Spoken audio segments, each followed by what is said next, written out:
Okay, so, first of all, turn off the damn heater this time.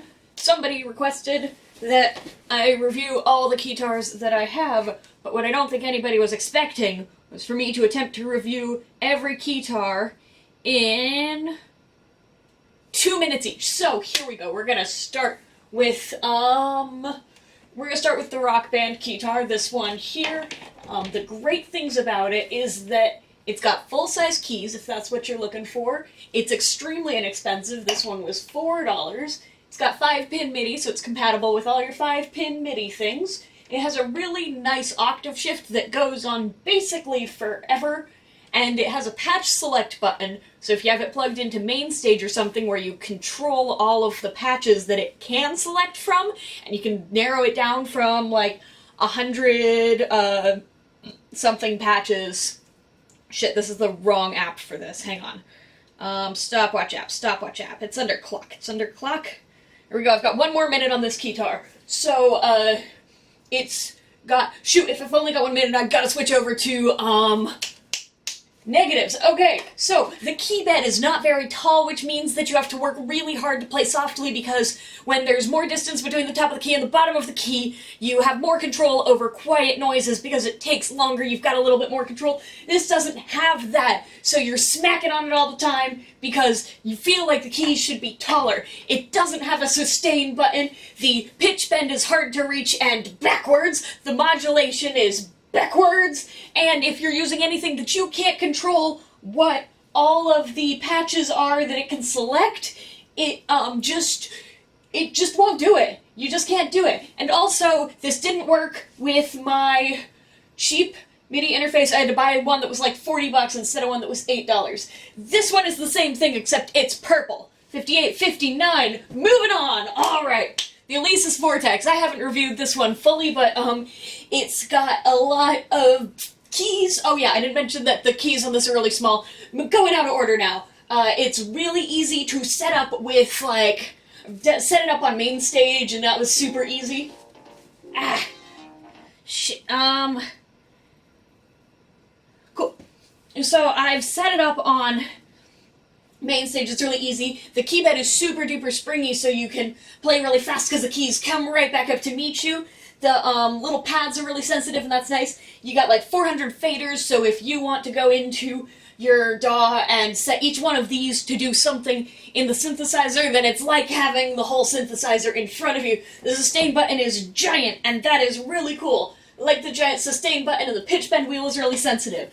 Negative things about it. I don't know why, but one of my faders, the button fell off, so now I have to fade it like that. The tilt function, the Vortex function that is the function of the Vortex that makes it the Vortex, is borderline useful for a lot of specific things.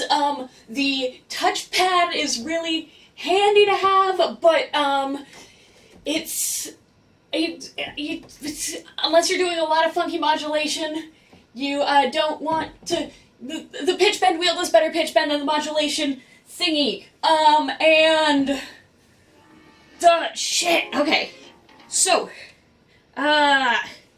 no, shoot. I set it for 3 minutes instead of 2 minutes.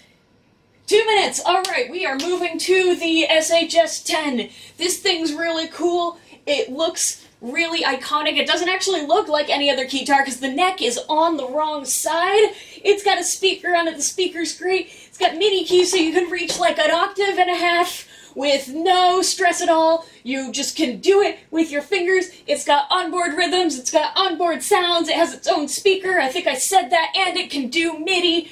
Sort of. It can do MIDI, but it doesn't have anything definable, so you need to make sure that whatever you're plugging your MIDI into knows how to change itself, because you can't change it on the Keytar. Also, some of the sounds are really kind of awful, and they're not all that useful, and a lot of people think that the keys are too small. I like the small keys. I'm a big fan of the small keys. The small keys are great, but you know what? They're not for everybody, and that's fine. Where am I? Shit, okay. But also the buttons are made out of, like, squishiness instead of plastic, and that's real cool! Shit, okay. What? I still have, like, 30 seconds. Okay.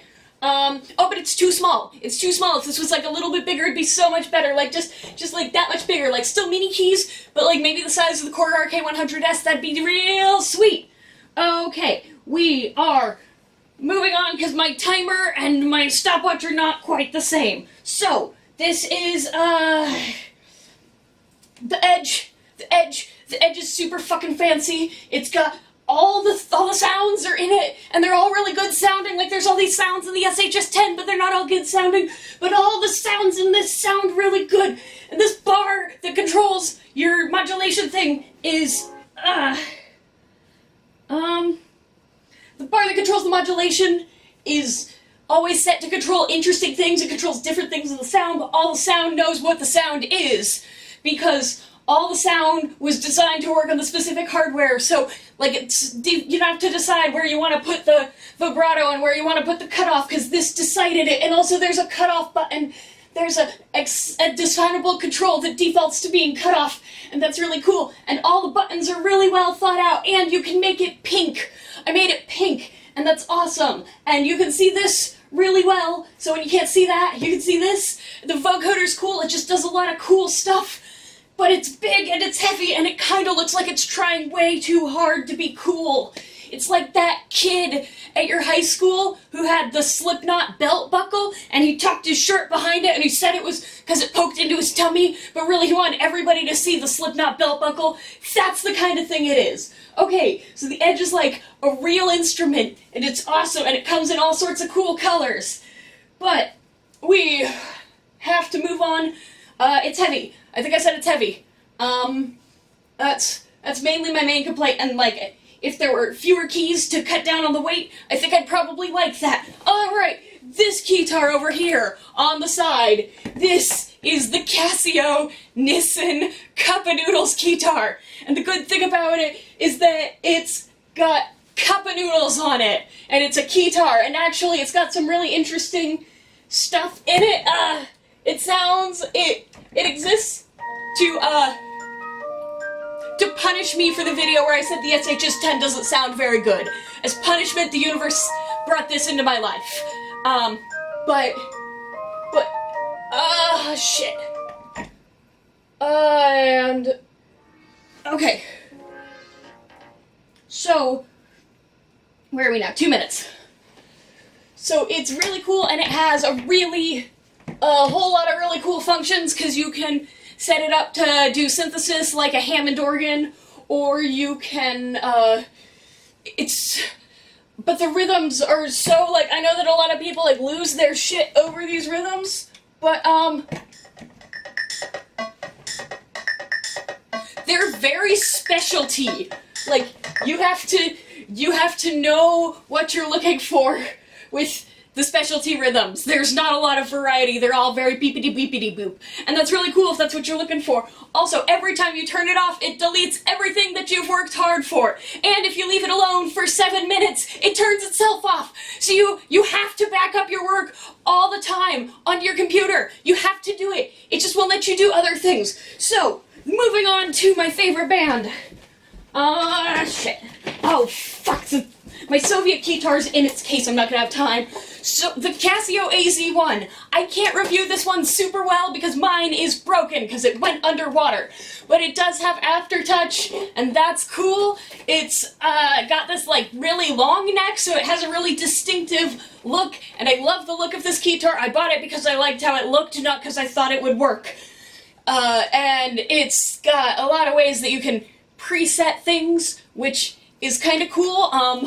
More modern keytars tend to rely on you being able to define things in the program, and older keytars tend to rely on you being able to define things on the keytar itself, so that's just kind of a personal choice thing you have to make. I think it's probably more useful right now to be doing this unless you're, like, focused on playing it through, like, actual old synth models, but shit, where am I on time? All the buttons are cool. It's got a lot of buttons, and most of them work. Most of the buttons work. And it's got a lot of octaves. I think it has the same number of octaves. It's got slightly less octaves than the Edge, but more octaves than the Vortex. So, and it's got portamento. I love when the portamento button is up here, but the sustain button, these are all the clicky type buttons. They're all plastic on plastic, and they click, and I don't like click as much as I like smooshy buttons. This has smooshy buttons, and the SHS-10 has smooshy buttons. I like smooshy buttons are better, and fuck, I'm gonna have to get the fucking Soviet Keytar out of its motherfucking case. Shit. Why did I put this away? Why did I not plan this better before I made this video? Why do I do these things to myself? I don't even remember how to open this fucking case. Okay, calm down. We can do this. This thing is kind of like the Cup of Noodles Keytar, in that it's really, really fucking cool for what it is, but it's not a great instrument on its own. But it weighs 900 pounds, it's from the Soviet Union, so everything's in Russian, and I don't really know how to use it, but it's an analog synth. It's got one oscillator that has some waveforms that you can sort of change, but you gotta work really hard to know what they are and what they do, because they all sort of sound similar, and your cutoff doesn't, like, actually help you all that much, since there's only one oscillator. You're kind of limited to the sounds that you have, and the key bed is sticky, and the pitch wheel doesn't make any sense. It just doesn't work. But it's such a cool looking keytar, and it's a cool piece of history, and when you have this many keytars, you're allowed to have some that aren't great musical prodigies. So, we have that, and I think that's all the keytars I own. So, thank you everyone for coming to my TED Talk. Have a great night.